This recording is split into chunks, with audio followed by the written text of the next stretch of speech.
Happy Sunday, friends. It's time for Sunday School Bonanza. And if you're not even listening to this on Sunday, which is fine, happy whatever day this may be to you. If you're an Adventist, then happy Saturday, happy Sabbath in the same vein. Or if you're Jewish, because we're still talking about the Jews. We're in the Old Testament. Okay, there he is showing us up. I'm joined this week by a new host, everybody. Joined by somebody new. You know him, you love him. He is a social media wizard and one of the men behind, and women, I guess, one of the persons behind the fabulous blog Normans. Danny Rasmussen is here, so let's give him a warm welcome. Oh, you're too kind, Jeff. Really, I'm honored to be with you again today. So you were busting out some Hebrew there, huh? I did grow up in a little community where there were a few Jews, and we became buddy-buddy. Been to, I have been to a Irvine, few bar California? mitzvahs in my day, so. In Irvine. Yes, actually. I just want to make sure you're not leading into like how you actually spent 4 years in Tel Aviv as a young man. No, not that cultured. No. Well, it's Orange County. Yes, Danny is a fellow native Orange Countian. He is from Irvine, the safest, nicest, mid-sized city in America, or whatever promotional thing they're using this year to push its wonder on everyone. Everyone has their thing, It's going to be great. Real quick before we get to the lesson, in case you're not familiar with Normans, Danny, give us a quick elevator pitch us to Normans in case no one's aware of it. Want to give you a chance to share that with our listeners. Yeah, thanks.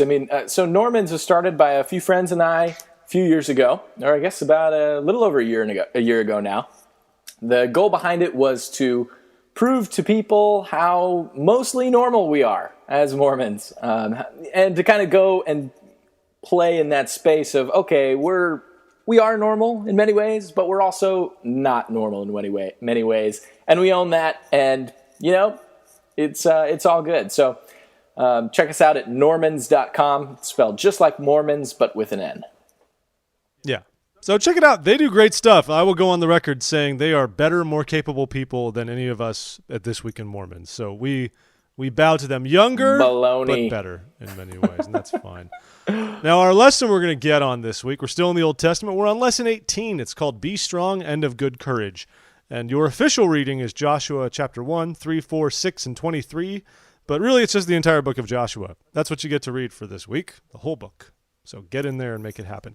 If you remember the lesson before, Moses gave his final words to the Israelites because he was he was not going to inherit Canaan. He knew that he would not actually cross the river Jordan.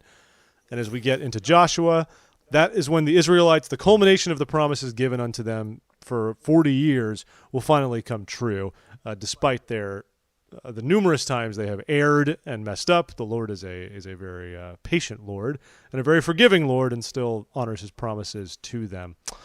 Before we get to that quick attention activity, it's a doozy.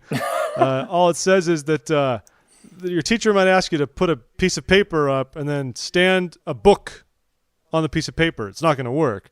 But then if you roll the paper, it could be strong enough, like a tube, to be a book. And the point of this is that Joshua became strong as he allowed God to shape his character, just as we would shape paper into a tube.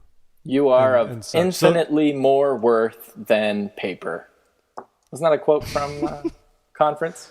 That was Elder was that Elder Anderson? There you go. No, it's God. You are infinitely more important to God than a tree. Wasn't that that had to have been the most tweeted line of conference? But it was up there, and I can't quite tell how many people tweeted it in seriousness and how many people tweeted it because they thought it was just kind of a funny thing to say. Yeah, funny line. I'm torn. I don't know. Hey, if it works, well, and hey, if this attention activity works, go for it. Go for it. But Joshua does great stuff. Joshua is one of the few valiant men. You might remember that Moses actually sent spies initially into Canaan to kind of survey the land and see what was going on, and all of them came back with cowardice. Only Joshua and Caleb came back and actually said, hey, the Lord told us we're going to do it. We're going to do it. Don't worry about what we actually see in front of us. He was a great man of faith. But imagine how insecure he might have felt being called as a prophet. Because the Lord called him to succeed Moses. And so, for one, he's succeeding a great beloved leader.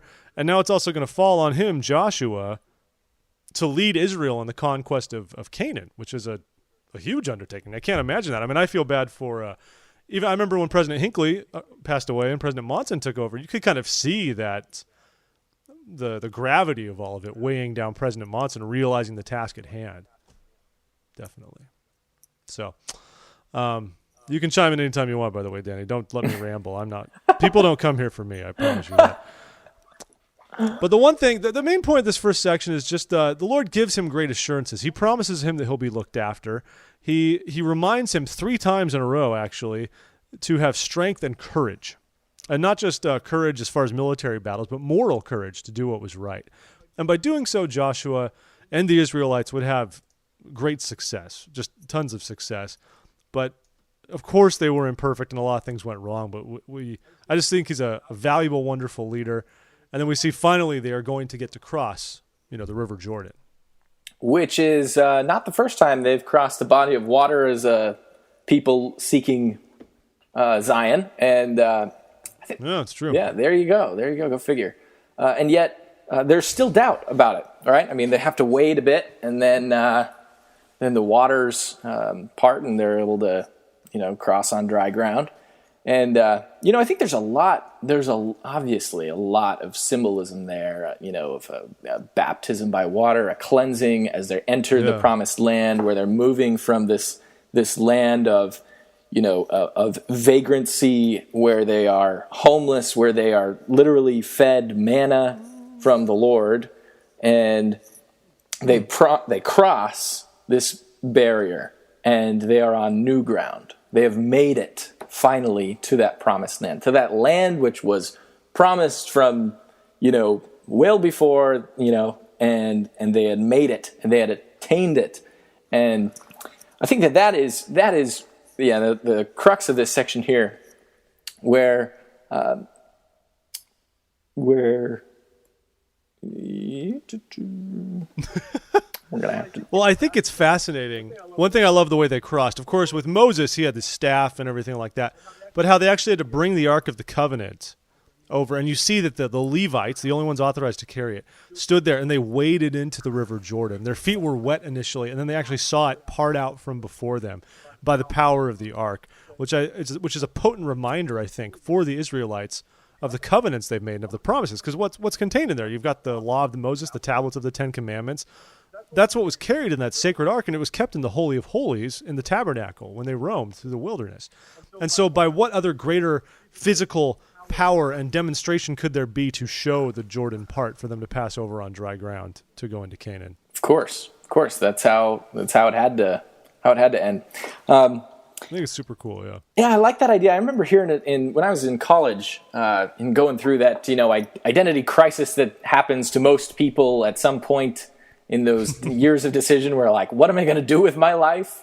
I remember reading a talk by Elder Holland entitled "Cast Not Away Therefore Your Confidence," where in it he told the story, related the story of Moses crossing, the Red Sea, and how, before the waters parted, and here the same situation happens again, where before the waters parted, the Lord required you to get your feet wet and to take those steps into the water where, you didn't know what would happen.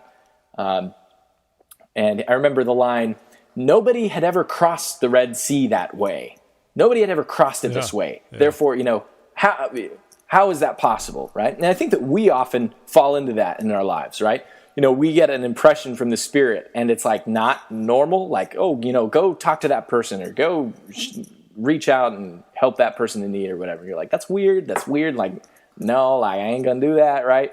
But that's not what the message of the Lord is here. It's like, you take those steps of faith that I will, that I direct you in, and go up into the darkness. Take a few steps into the darkness, as Elder Packer says here. President Packer relates here, and and then the light will appear, and the Lord will show you the way before you. And I think that is a powerful lesson for us in as we seek to try and counsel the Lord, to kind of take a step back and say, like, okay, all right, the Lord's promised me things. He's going to follow through. If I do my part, He's going to do His. Yeah, and I think.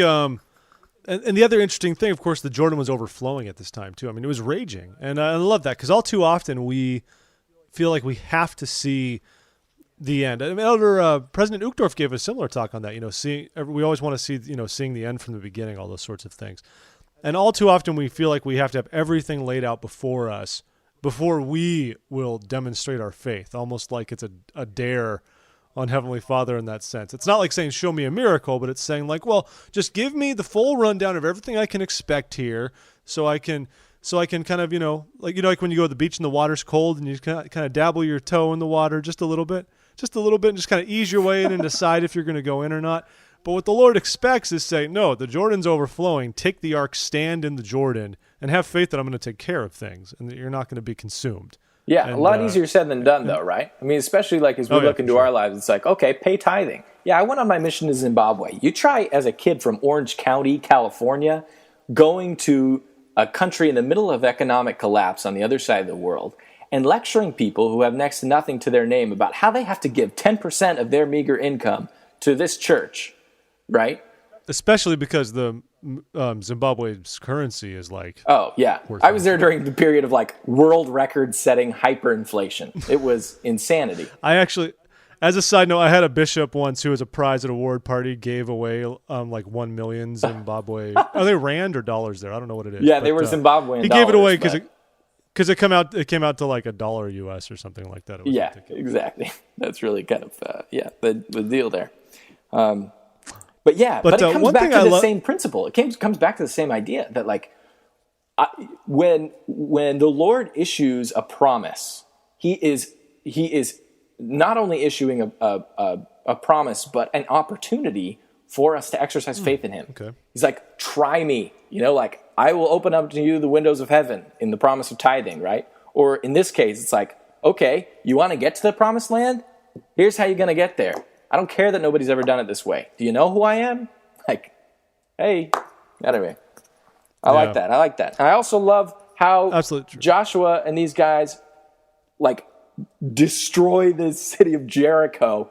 The walls came, like, crumbling down with a few ram's horns. Like, okay, so do you think the Lord can let you cross this little river here? You think he can destroy the city of Jericho here? Like, yeah, do you think he can find a way to help you, get your next rent check if you pay tithing? I mean, it's all the same testing of the Lord, right? And again and again and again, the message is put him to the test, and you'll see the hand of the Lord effect miracles in your life. Yeah, and the thing I love about the Jericho story is fascinating because, of course, like it says in Hebrews 11:30, that it wasn't, I think it's Hebrews 11:30, but that, it was faith that knocked those walls down. It wasn't actually the power of the horns or anything like that. It was them fulfilling what the Lord asked them to do and the Lord meeting up on his end. Other things I think are very interesting, more just on the law of Moses' end, is that it was 6 days. And they also had 7 priests with 7 ram's horns, and they ran the city 7 times on the 7th day. And the number 7 was very, very big in Mosaic law. And so, of course, by doing that, the Lord was reminding them of these patterns in the law of Moses, so that even when Jericho fell, they would be reminded by which power it was done under their own covenant that they had made with the law of Moses to do this. And, of course, you see 7 all throughout Scriptures. I mean, even Book of Revelation and everything, too. Also of interest is who was actually saved in Jericho. You find the family of Rahab, the harlot. And isn't that interesting that they introduce, like, she's introduced as Rahab the harlot. Like when you meet her, it's like, oh. The funny thing is, a lot of contemporary Jewish texts actually didn't want to admit that she was a harlot. They actually called her Zona, which means hostess. Actually, so it took a long time for that to come around. But yeah, she wasn't a harlot. I don't think the Israelites were hooking up with her, but she basically gave them refuge and kept them safe during these difficulties, as some of them were actually inside of Jericho. And so the Lord actually spared Rahab and her family, which is fascinating, I think. And she was actually converted to the faith and married another Jew. The more you know. The more you know. And lastly, Joshua has some parting words for his people. And one of the main things he mentions in cleaving unto the Lord is to not let there be a remnant of the Canaanites among them. He really cautions them especially against marrying and intermingling with the Canaanites. And I mean, why would this be? I mean, this isn't a thing like you translate today of saying don't marry outside of your race or anything like that. But why would he be telling them not to hang out or really relate with the Canaanites? Is that a question for What me, do or you was it think? a rhetorical question? Oh yeah, I don't do rhetorical questions on this show. It is directly to you. Yeah, I mean, I think this is the preservation of the covenant first and foremost, right? That it is God reaching out to His children and Him expecting that complete consecration in return, right? One of my favorite scriptures is Matthew chapter 13, verses 45 through 46. It's a brief parable in which Jesus just teaches something so simple and so beautiful that it's just, he compares it, he says, and the kingdom of heaven is like unto a merchant man seeking goodly pearls, who, when he found one pearl of great price, went and sold all that he had and bought it, right? And in the gospel, this is always the call. This is always the call. It is, what's going to stand in the way between me obtaining that pearl of great price, which the Lord has promised? Nothing. That's the answer. It's you sell all that you have, any item that might be holding you back, anything that might be, your hand, cut it off, your eye, pluck it out. Anything that's going to get in the way, right, is problematic. Now, that's not to say that a Canaanite will necessarily get in the way, but it's the covenant that nothing should get in the way of that covenant. And the unfortunate thing is, though, we'll see in later chapters, especially as the reign of the judges takes off, the Israelites do struggle because they were commanded to sweep the Canaanites completely out of the land, but they failed to do it completely. And so the influences of the Canaanites stuck around and sort of eventually permeated Israeli society and caused them to apostatize off and on. And that's another thing, we have to purge ourselves. We can't dabble just a little bit in things that are not good for us. We have to have the faith to say, I gotta push it out completely if it keeps me from getting closer to my Father in heaven. It's not easy, but that's what's expected of us. It's what was expected of Israel, and likewise for all of us today. Absolutely. So yeah. Well, I think that's going to wrap up this lesson. We want to encourage you folks to visit us at thisweekinmormons.com and shoot us an email, contact@thisweekinmormons.com. We might respond to you. Who's to say? Depends on the week. But we'll see. But visit us on Facebook, Twitter, blah, blah, blah, blah, blah. Please subscribe to this podcast, though, via iTunes or RSS or whatever you feel like doing. It would be great. And we also encourage you to go check out Normans and read some good blogs about how normal Mormons are. And, they're good folks over there. We like the work they do. Thanks. It's a good time. Thanks. Appreciate that, Jeff. Anytime. Yeah, Danny, thanks for being here. Loved having you. Good first time. You bet. Hey, thank you. Appreciate it. Good first time. And, man, next time we talk, oh boy, you might be a married man. How exciting for you. Oh my goodness. All right, this is Lesson 18. Be strong and of good courage. Sunday School Bonanza, a This Week in Mormons production, and we wish you a wonderful, wholesome,